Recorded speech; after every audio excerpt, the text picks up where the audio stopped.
क्या महत्व होता है इसका हमारे जीवन में।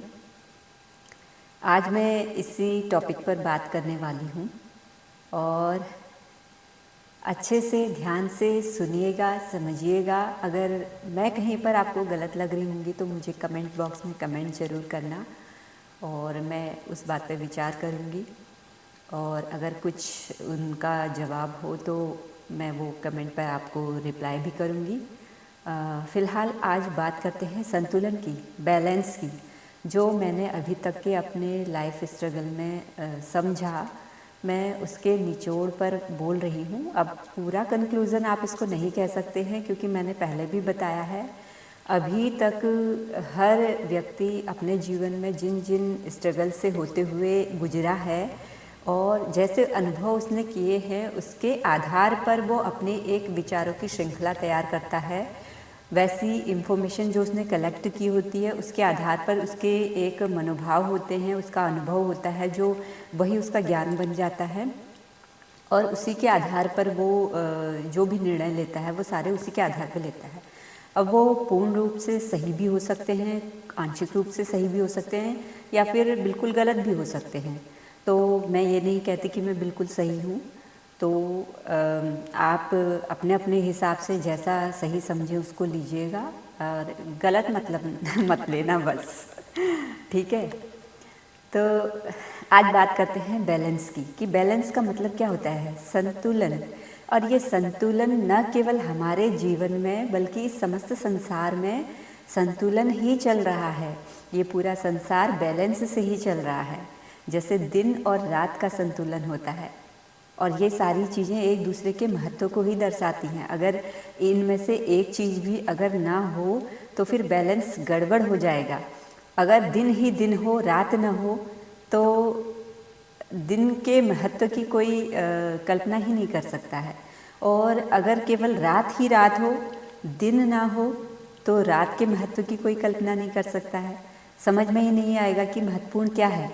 जब दोनों हैं तभी एक दूसरे के महत्व का पता चलता है।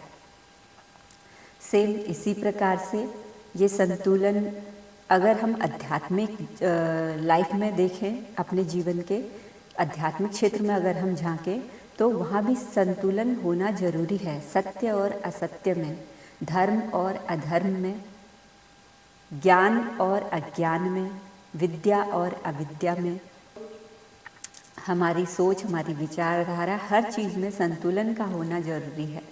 इसी प्रकार ये है आध्यात्मिक क्षेत्र का संतुलन। लेकिन जब हम इस भौतिक संसार में, क्योंकि हम केवल आध्यात्मिक संसार में नहीं जीते, हम तो इस भौतिक संसार में जीते हैं।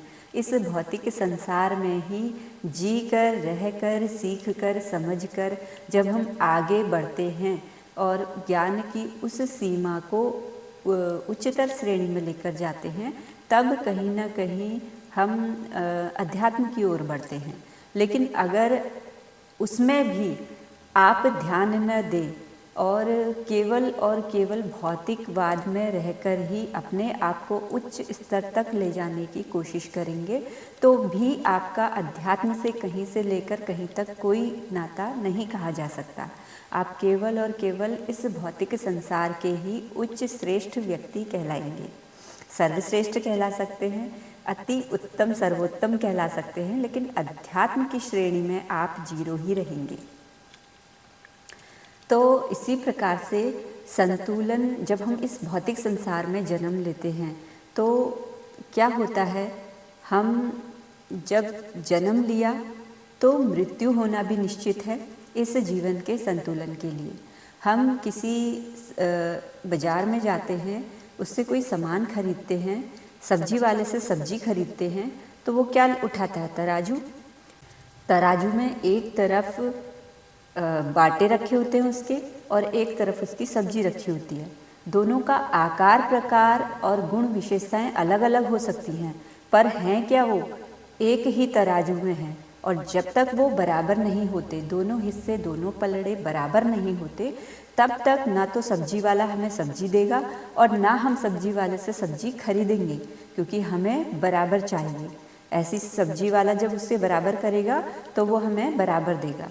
सेम वैसे ही जब किसी दुकान से जाकर हम कोई सामान खरीदते हैं, एक हाथ से हम पैसा देते हैं, दूसरे हाथ से हम सामान खरीदते हैं, तो ये सब क्या हो रहा है, संतुलन हो रहा है।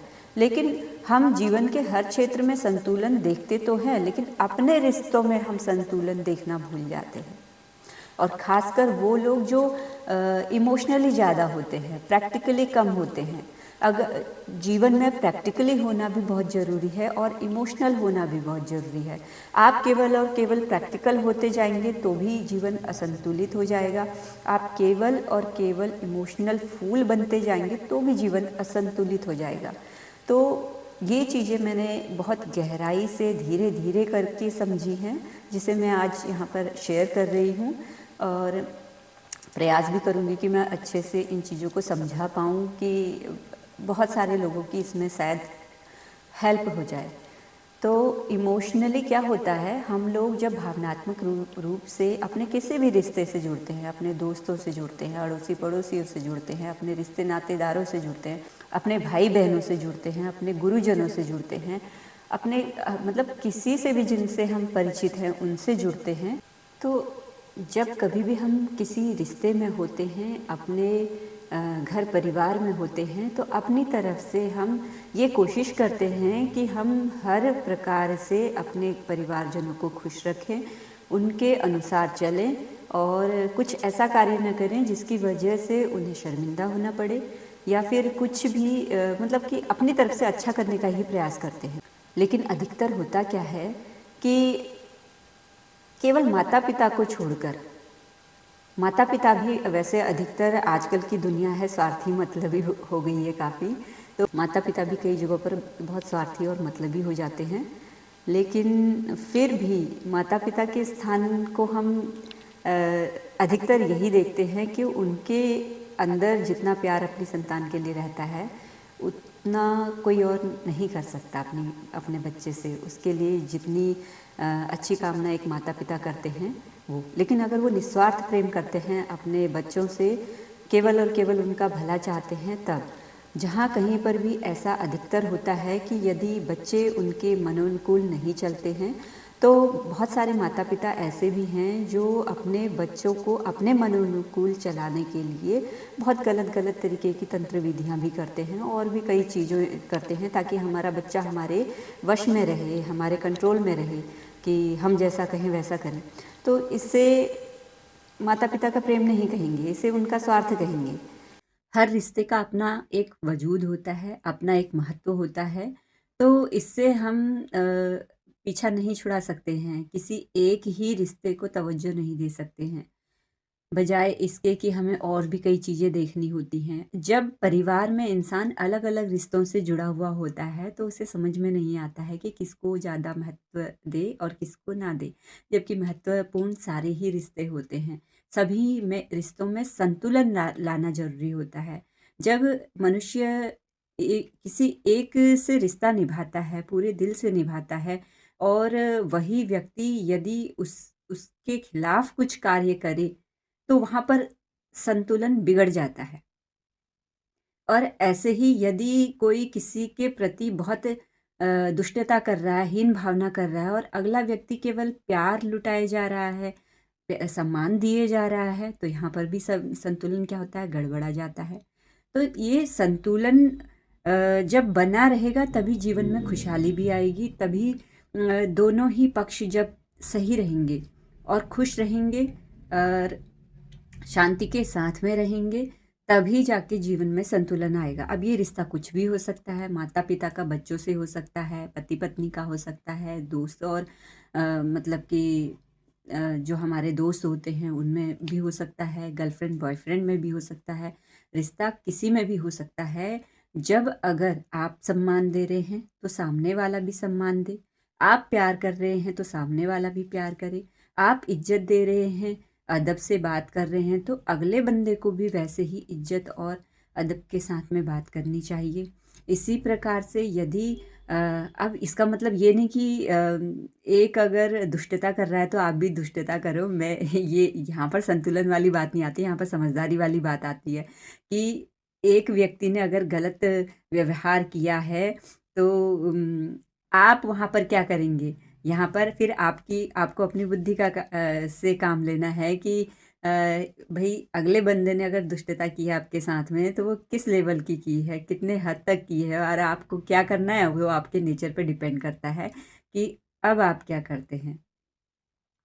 तो फिलहाल कहने का मतलब ये है कि और भी जो लोग इस वीडियो को सुन रहे हैं और इसी प्रकार के अपने जीवन में असंतुलन से बहुत प्रभावित हैं अपने जीवन में।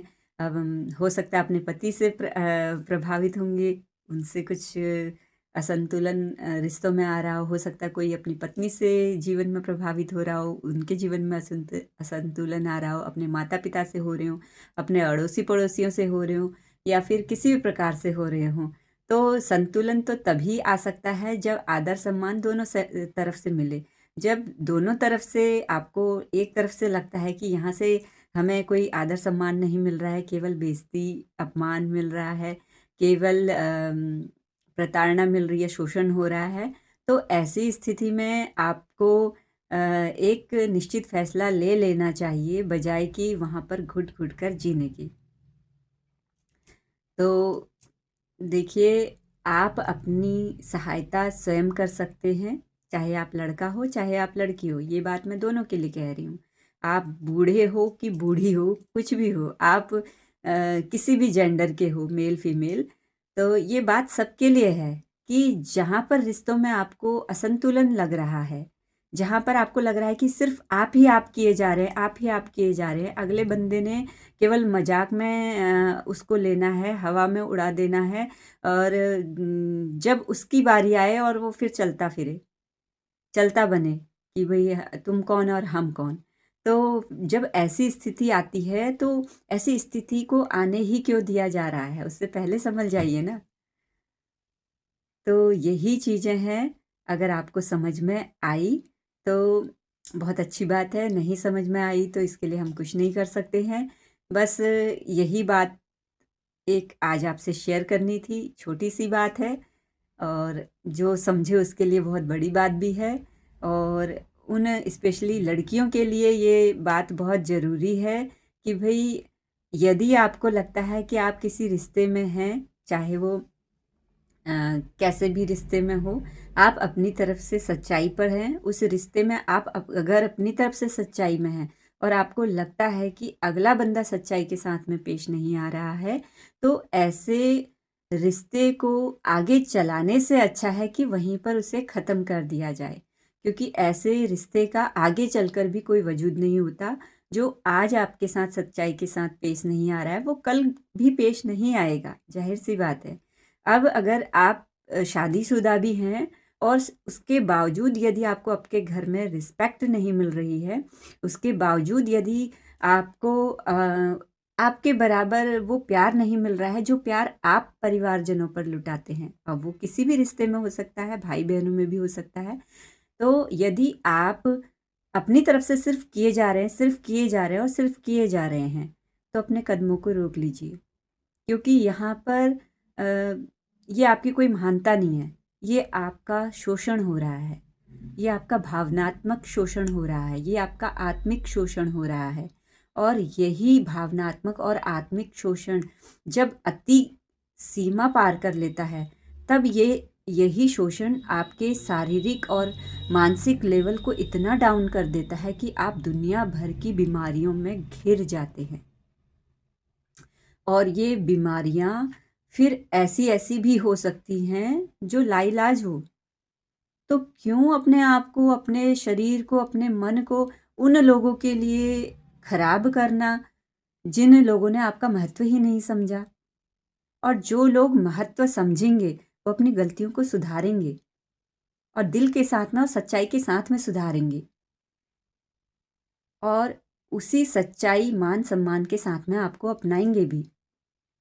लेकिन ये अपना मान-सम्मान बचाना, अपनी रिस्पेक्ट को बचाना, अपने प्यार को किसी पर भी यूँ ही न्यौछावर कर देना, ये सब अगर आपने बचाना है, अपने आप को अपनी नज़रों में उठाना है, अपने आत्मसम्मान को कुछ समझना है और समझाना है कि भई आप भी एक इस संसार में अस्तित्व लेकर आए हैं, आप यूँ ही नहीं हैं। आप यूं ही कूड़ेदान से उठाए गए कोई कोई ऐसी वैसी वस्तु नहीं है। आप भी कुछ हैं। इस बात को समझाना ज़रूरी है और हर लड़की को समझाना ज़रूरी है। यदि कोई माता-पिता अपनी लड़की को ऐसी हीन भावना से देखते हैं कि तू लड़की है, क्या करेगी? तो वहाँ पर भी मैं ये बात कहूँगी कि आप अपने बच्चों को, लड़का हो चाहे लड़की हो, उन्हें बच्चों की तरह पालिए, लड़का या लड़की देखकर मत पालिए। और ये मैं आजकल देखती हूँ, मैं तो बचपन से ही देखती आ रही हूँ। मैं हमेशा हर वीडियो में बताती हूँ कि मैं कुछ भी बात अगर आपसे शेयर कर रही हूँ तो वो मेरे जीवन के अनुभव ही होते हैं। बहुत तोड़ मतलब भगवान ने बहुत तोड़ा मरोड़ा, बहुत तरीके से सिखाया है, घिस घिस कर सिखाया है। तो तब जाकर, और अभी भी सिखाते रहते हैं, और मेरे ख्याल से मनुष्य जब तक इस धरती पर रहता है वो अंतिम क्षण तक सीखता ही रहता है। कोई भी व्यक्ति चाहे कितना ही महात्मा क्यों ना हो, अगर वो ये बोल दे कि मैं सर्वज्ञ हूँ, मैं सब सब कुछ जानता हूँ, तो ये तो बहुत क्या बोलते हैं, बहुत बड़ी बात हो गई। मतलब ऐसा कहना कि कहीं ना कहीं सर्वज्ञ कोई नहीं हो सकता। सिर्फ जो एक अध्यात्म की श्रेणी में ब्रह्म ज्ञान की प्राप्ति कर ले, तो ब्रह्म ज्ञान जिसे हो गया वो तो स्वयं में ब्रह्म हो गया, तो उनके अलावा सर्वज्ञ और कोई नहीं हो सकता। तो बस आपको मेरी वीडियो सही लगती हैं अगर, और आप इन बातों को यदि औरों तक भी पहुंचाना चाहते हैं, तो मेरे यूट्यूब चैनल कल्पना अधिकारी को सब्सक्राइब कीजिए, बेल आइकन को दबाना मत भूलना, और इस वीडियो को, इस पोस्ट को, या फिर और भी कई कई पोस्ट हैं जो आपको सही लगे उन्हें शेयर करना मत भूलना। तब तक के लिए अपना ख्याल रखिए। धन्यवाद। और आपके जो भी कमेंट, आपके जो भी सुझाव, या फिर आपके जो भी बात, मेरी किसी बात पर आप प्रतिक्रिया देना चाहते हैं, तो कमेंट बॉक्स में कमेंट कर सकते हैं। तब तक के लिए धन्यवाद।